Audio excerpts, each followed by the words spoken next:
Hello children, this is Prasenjit sir. I'm just back once again to just teach a new topic. So today I'm just going to discuss three topics. First of all, I'm just going to tell you all the topics what I'm just going to discuss today with all of you.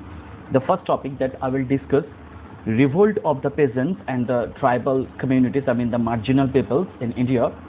Next topic I will discuss with all of you, that will be Santhal rebellion or Santhal Hul. Next topic that I will discuss with you will be the Firazi movement. I will discuss also about the Munda Ulgulan.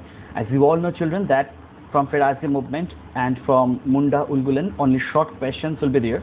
So I will tell you that what were the causes of the Munda Ulgulan and what were the main causes of the Firazi movement, and obviously when did the Firazi movement as well as the Munda Ulgulan take place. I will definitely tell you. I will tell you about the leaders, and I will discuss about the Wahhabi movement and Barashat rebellion. And finally, today's last topic, it will be Indigo rebellion of 1859. So let's begin. Children, before starting the chapter, you must understand that what is meant by revolt, what is meant by uprising. I think you all are habituated with the term revolution. So revolt and revolution are not same. There are lots of differences. Gradually you just come to know when you will be standard 9. At the time you will definitely come to know about the definition of revolution. You will just come to know about the depth meaning of revolution in that class. But still, for your convenience, I'm just going to differentiate the two different words, I mean the revolt and the revolution. Now let me tell you that what is meant by revolt or uprising. Suppose in a particular area, it should be very much congested. It should be a very small area where the people, the peoples of that particular area, they are not satisfied with their ruler.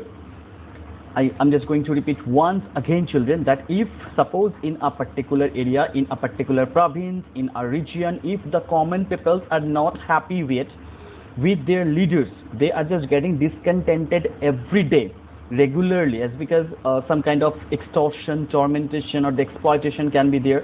That can be the main reasons for their disappointment. If once they become disappointed with their existing ruler or the government, sometimes they just come with an outburst. This is called rebellion or resurgence. This is also called the uprising, the revolt also. So here we're just going to discuss about the revolt, not the revolution. You will just come to know about the revolution in standard 9, as I have already told you. So what is meant by revolution? I think what is revolt you have just come to know. In revolution you will see the extension of the area. It will be the revolution can be just occurred in a country, in a state, just like French Revolution of 1789. It's called a revolution, just like the November Revolution or the Russian Revolution or the Russian Revolution of 1917. So these are all are called the revolution. Revolution means a drastic and far-reaching changes, which is having a drastic and a certain or a gradual impact or the consequences on the contemporary society. So revolution is much more important, and it's having it's a greater importance than that of the revolt. But you should not just call it that revolt is very low. The revolt does not have any existence in the Indian history. Revolts also very much important for changing the social injustice, for changing the present social injustice and the social discrimination, social division, etc. So on that basis, today we are just going to read about the revolt of the peasants and the tribals. Now I think you just you hardly need any explanation about the peasants. You know that who are called the peasants, the farmers who just plow in the field, and the tribals, the tribe community. Since standard 6 you have been just reading about the tribal peoples. Okay, now what was happened, and exactly here we are just going to strengthen up to a particular period, that is from the end of the 18th century and the beginning of the 19th century. In this period, why did the peasants or the farmers they became discontented with the British rule, with their misrule, with their maladministration, with their agents? Why did they become discontent? We'll just come to know from this passage. First of all, I must tell you that the British government, their only intention was to just make the profit from the Indian economy. They absolutely overlooked about the grievances of the common people. They did not just look after this matter. Instead, they started exploiting the peasants and the working class of the Indian society. So that was very important. And what could we see that at the end of the 18th century, few peasants uprisings broke out inside India, inside our subcontinent. Why so? As because the extortion, the level of extortion of the British government as well as their agents become very much high at the time. The tormentation, the peasants and the farmers, they could not just bear up all these things with them anymore. So that's why they had revolted against the British oppression or the suppression. Now a few changes were there that made the life of the common people, I mean the peasants, very hard. Like they had to just earn their livelihood by cultivating the lands, by plowing the fields and all these things. Every time they had to just do very hard work, you know it very well. But still the revenue collection was very high from the British side.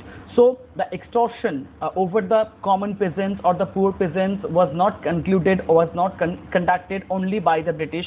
Along with the British, few agents, they could be the educated Bengali Bhadralok or the middle class peoples like Zamindars, Tahsildars, Mahajan.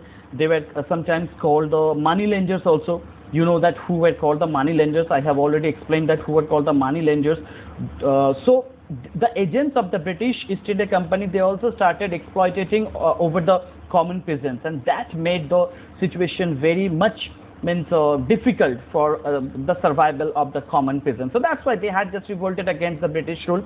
So I was talking about that the different policies, the different land revenue policies that were introduced by the British East India Company during that time, that became very much evident, quite relevant during that time. I mean, since 1772, you know that Warren Hastings, since that time when the dual system of administration came to an end, since that time, Warren Hastings started to just impose different type of land revenue system or the settlements over the common peasants, and for that reason the common peasants most of the time they faced very difficulties to just provide the taxes, as because the zamindars or the landlords, those who were associated with the prevailing landlord system, I mean, they used to collect the taxes or the revenue from the poor peasants at a high price that could not be just bear up by the common peoples or the poor peasants during that time. So that's why they became very much upset. They became very much disappointed with all these type of revenue system. Later on, Panchala, that is also called the 5-year settlement. Later on, 1-year settlement. I have told that in the year of 1777, when the 1-year settlement was introduced finally, in the year of 1793, when the permanent settlement was introduced, Rayatwari settlement of 1820, Mahalwari settlement of 1833. So all the settlements were just arranged, all the settlements were just introduced by the British government to collect the tax or the revenue from the poor peasants in a very smooth way, so that they could just exploit our peasants in a very smooth way. That was their main intention. They did not just look after the matter that whether the peasants, they had been just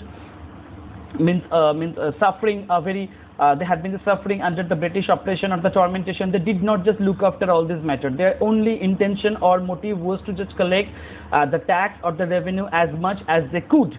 So that's why the peasants and the tribal peoples at the time, they became very much discontented, disappointed, as because they were very much peace-loving people. They did not have any kind of expectation and lots of anticipations from the prevailing society, but still they were very much peace-loving people. They used to reside inside the forest. They used to collect wood and fruits, vegetables from the nearby forest. They used to cultivate in a very little number, in a very limited extent. They used to cultivate their land. They did not want the surplus production or the excessive production from the land. Their expectation was very low. But still, when the British government intentionally, deliberately, they were starting to just pressurize the common peasants or the farmers during that time. So without concluding, including a revolution or upsurge or a resurgence, their freedom could not be achieved. So that's why they had revolted. On that basis, we're just going to read our first topic, that is the Santhal Hul. In your book, you can see, children, that it's written Santhal Hul, H-U-L. If you write H-U-L or if you write the spelling H-O-O-L, both will be correct. Don't need to take tension, children, both are correct. Now let me tell you what is the meaning of Hul, H-U-L. Hul means revolt. I repeat, if you just do translate Hul, H-U-L, in English, this will be revolt. So Santhal revolt, you may also call it the rebellion as per I mean, as I have already told you, that revolt or rebellion. So the Santhal revolt or the rebellion broke out in the year of 1855. That came to an end in the year of 1856. So means this is a very long means this is a very short term for the Santhal rebellion or the Santhal revolt during that time, as because the revolt could not be survived for a long period of time. You know that Santhal, they were one kind of tribe or the tribal peoples during that time. They were not having perfect means particular means weapons, means advanced weapons, the skilled laborers, and the skilled peoples or the those used to just go the war field or the battlefield regularly. So that's why the revolt was ruthlessly suppressed in the year of 1856 by the British government. But I have not told what was the reason of the Santhal rebellion. The fact is same here, as because I have means in the beginning of my video I have already told you that what was the main causes, what were the main reasons behind the people's discontentment. I mean, during that time, the extortion over the Santhals, that was very prominent, that was very common, as because previously the Santhals, they used to reside in the forest. Their demand, their anticipation, expectation was very low. But finally, when the British government, East India Company, they just went over there, they had imposed a high taxes of the land revenue system to them. That created the biggest problem for the Santhal society, and the Santhal society could not just bear up anymore, and they had just revolted.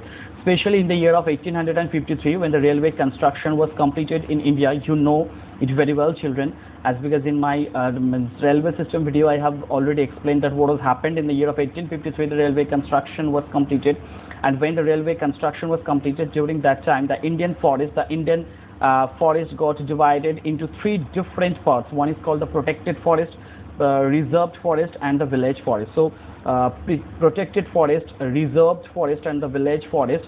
So when the forest got divided into these three categories, the Santhals were only allowed to just reside in the village forest. They couldn't just enter in the protected zone, I mean the protected forest or the reserved forest. If they used to enter in this forest, in these categories, they could be fined, they could be just sent back, they could be just put behind the bar for a long period of time. So all these laws were absolutely new to them. They did not know what are the new laws that are just going to be inaugurated, introduced by the British government. They could not be well acquainted or adapted with all these new laws, as because previously they have not just faced this kind of difficulty. So that's why they had just revolted in the year of 1856.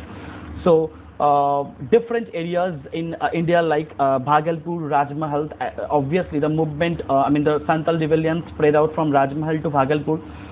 So the movement spread up rapidly. The Santhal peasants, they were just led by four important leaders. Amongst them, two were very much important, Sidhu and Kanu, and another two, they are Chad and Vairab. They had just fought bravely with their courage, but finally in the year of 1856, the British government, they had ruthlessly suppressed this kind of movement. So the untimely death of Santhal rebellion had already opened a new chapter in the history of the peasant movement. So from where the peasants of India, they got the encouragement. They were also inspired to fight back against the injustices. This was a fact. The next topic we're just going to discuss the Farazi movement. Actually, what was the Farazi movement? Farazi movement, it's a Muslim-centric movement. The movement was started by a Muslim. His name was Haji Sharitullah. So Haji Sharitullah of East Bengal, present Bangladesh, Faridpur and Faridpur area, organized the Farazi movement. Actually, for the first time, this was simply a religious-centric movement. The religious movement for the better development in the Islamic society. They had started the movement, but when Haji Sharitullah, he expired, his son Muhammad Mahsin, or alias, he was also called Dudumia. He also started this movement on behalf of his father, Haji Sharitullah. He had taken up the responsibility on his own shoulder, and he started to just fight back against the the landlords, those who had been just exploiting the poor Muslim peasants over there, the Faridpur district. Now, what kind of extortion or the exploitation was there? This is absolutely same, as because the zamindars and the landlords, the middle class people, the educated Bhadralok, they were exploiting the poor peasants by collecting a high tax or the revenue from them. So that's why the Farazi movement was just conducted. It was just organized by Muhammad Mohsin on behalf of his father Haji Sharitullah. Though Haji Sharitullah, he was the founder member of this Farazi movement. So finally, the Farazi movement was also got suppressed by the British East India Company. Now, one more thing, children, I literally want to tell you that why did every time we're just reading, why I'm just going to tell every time that the British, they had just ruthlessly suppressed the movement or the rebellion due to the lack of unity and the lack of different weapons, advanced guns, ammunitions, and all these things. Because the people, the peasants during that time, they were not habituated with this all kind of revolt or the war. They have been just revolting or the making uprising for the first time in their lives. So that's why the movement got suppressed. Now next, I'm just going to tell about the Munda Ulgulan. So children, in Santhal Hul, I have told you that Santhal Hul means revolt, whereas in the Munda community, in the Munda community, they call the revolt Ulgulan. So Munda, they did Ulgulan. Don't just forget, children. I'm just going to repeat more than 2 or 3 times that the Santhals, they did Hul means revolt, and the Mundas, they had done Ulgulan. So the meaning of Munda, Hul and Ulgulan are same. This will be revolt or rebellion. So Munda Ulgulan, the causes will be absolutely same, as because the British as well as their agents like moneylenders, landlords, they started exploiting the common peasants. They had extracting the taxes from the poor peasants at a very high price, at a very high amount. So that's why they were supposed to just come with a open with an open rebellion or open protest. So finally, the Munda rebellion that broke out in the year of 1899 under the leadership of Birsa Munda. I repeat the name once again, children, that Birsa Munda in the year of 1899, he had protested against the British oppression and their agents. This came to be known as the Munda Ulgulan or the Munda Revolt of India.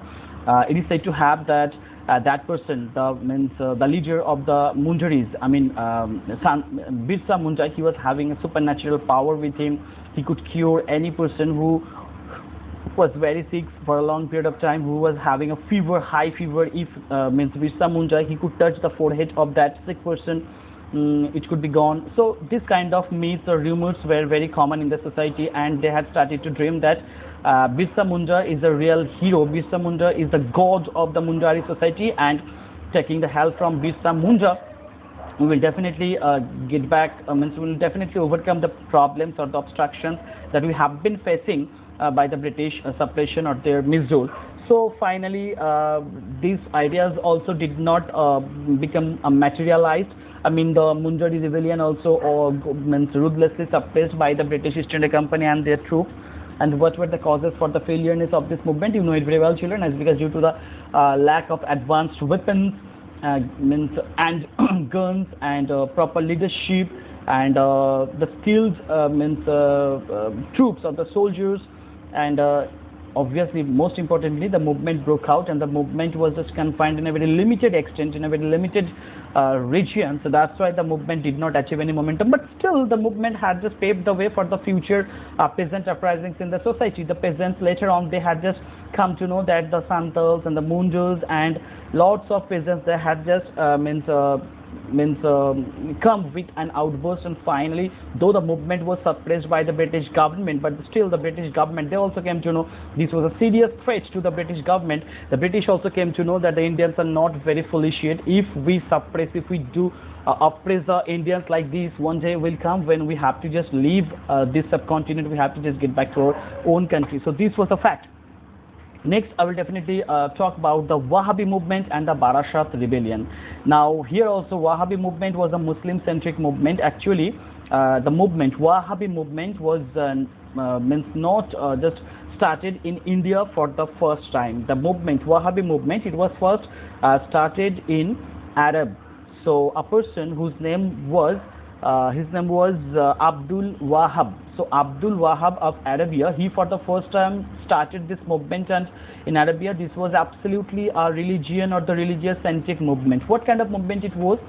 Abdul Wahhab of Arabia, he saw to think that in the Muslim religion lots of impurities have been just crept inside. Lots of impurities have been taken place in the Muslim society to make it fresh, to make it reliable, to make it pure. So that's why he started the movement. So when finally the movement just came to means in India, it was for the first time it was introduced by Syed Ahmed of Raebareli in UP, where the first movement, means Wahhabi movement, that was started. And so we in standard 8, we are not just going to read about the Wahhabi movement of Arabia, or else we are just not going to read about the movement in Raebareli. We are just going to strengthen up to just read about the Wahhabi movement in Barashat rebellion. That was also the part of the Wahhabi movement. Barashat, Narkelberia village, present it's located in, I think, in Boshirhat. So what has happened actually? The peasants, I mean the Muslim peasants, they were exploited, they were dominated, they were just extorted by the landlords and the zamindars at the time, Hindu zamindars, and the agents of the British government. They were there. They were just extracting the money or the revenue from the Muslim peasants at a very high price. So that's why the Muslim peasants, they got very much disappointed, especially with the British government, British East India Company. They got very much disappointed. So finally, under the leadership of a person whose name was Mir Nisar Ali alias Titu Mir, I repeat, Mir Nisar Ali alias Titu Mir, under the able leadership of this person, they were successful to just build up a bamboo fortress that is called Bansher Killa. I repeat, bamboo fortress. This is in Bengali called Basher Killa. They had just made this fort over there, and finally they sort of think that they can just condemn the British government, their illegal policies, injustices. So finally they had just also come with an outburst or a rebellion. And what was the impact, what was the consequence of this revolt? The British, in this case also, they had ruthlessly suppressed all the Wahhabis, as because the bamboo fortress was absolutely massacred. It was destroyed by the British cannon. So the movement broke out in the year of 1831, though the movement was ruthlessly suppressed by the British government in the year of 1831. So finally, it also had paved the way for the future peasants uprising. It had just nominated, it had just been inspired the peasants uprisings and the peasants revolts in a very organized way in the beginning of the 20th century. You will just come to know all these revolts and their consequences in standard 10. Okay, so I have forgotten to tell you, children, that Titu Mir or Mir Nisar Ali, he was the leader of the Wahhabi movement of the Barashat uprising or the Barashat rebellion of 1831, whereas Ghulam Masoom was the commander. Ghulam Masoom was the commander general of Titu Mir. On behalf of Titu Mir, he was here and he was just fighting against the British. Though Titu Mir was also present, but finally Titu Mir and Ghulam Masoom, both they were killed, they were assassinated by the British government, and that was the end of the Wahhabi movement. Now I'm just going to tell about the Indigo rebellion or the Indigo revolt. Children, you can see, though I'm having the old version of book, if you are having a new version of book, just make it sure that the Indigo rebellion in your book, in some books it's written, in the old version books, it's written that the Indigo rebellion was organized in the year of 1856 to 60, but this will be 1859 to 60, as because the Indigo revolt or the Indigo rebellion broke out in the year of 1859, and that came to an end in the year of 1860. Very short-lived movement, as because the movement lasted only for the 1 year, but the significance of this movement was awesome. That was very good. Now let me tell you that what was the reason for the uprising or the outbreak of the Indigo rebellion of 1859. Make very sure, children, the Indigo revolt broke out in the year of 1859. So basically the movement just broke out in East Bengal and even in West Bengal, Nadia, Chowgacha, Krishnanagar, different places, Faridpur, Pabna, different places. In present Bangladesh, during that time it was East Bengal. So different places the movement just broke out, and later on in Bihar, Champaran, this movement was just continuing. Why so? As because you know that in the year of 1760, the mid of the 18th century, when the industrial revolution took place in England and their merchants needed a very high quality indigo. I think you have seen the indigo.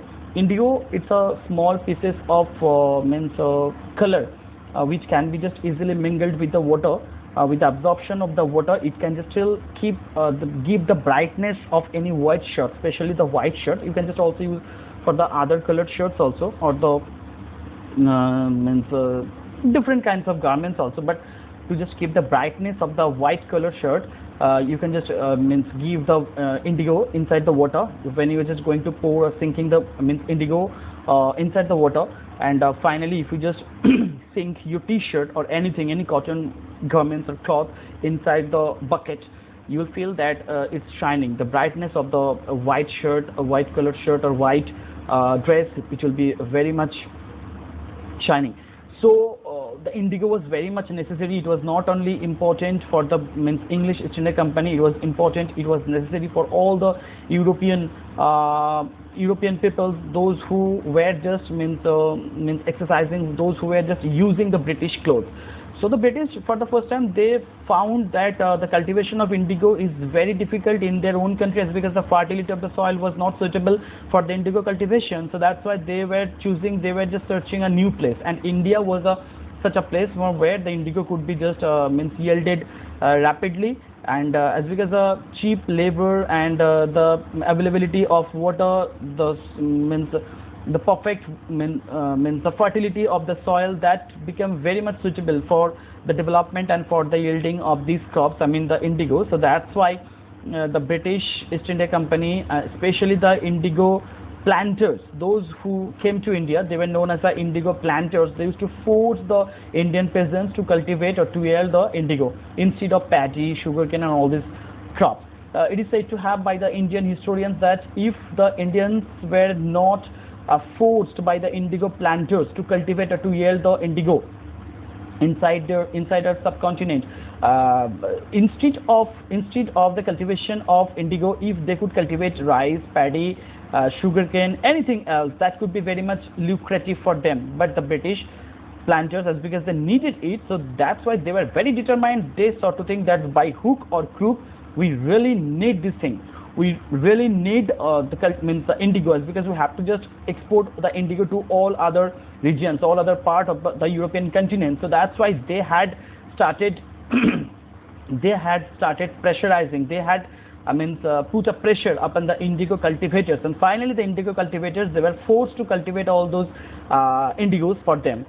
So what has happened is, because a system, a very bad system, I must say worst system ever, that is the advance payment system. I think you have just come to know, if you have just read the book, the advance payment system, that is called DADAN, D-A-D-A-N. I repeat, D-A-D-A-N, DADAN. This is called the advance payment system that was given to the indigo cultivators. The indigo cultivators, they did not ask it from the indigo planters, but indigo planters intentionally, they had just given the DADAN or the advance payment as a loan.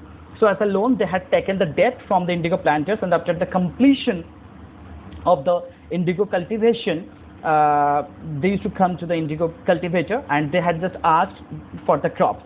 So whenever the crops was just handed over to the indigo planters, they used to say that I have paid all the money, as because the contract paper, when the contract was signed between the indigo cultivator and the indigo planter, so the indigo cultivator or the poor peasants, they did not know that this was a trap, as because they had to just give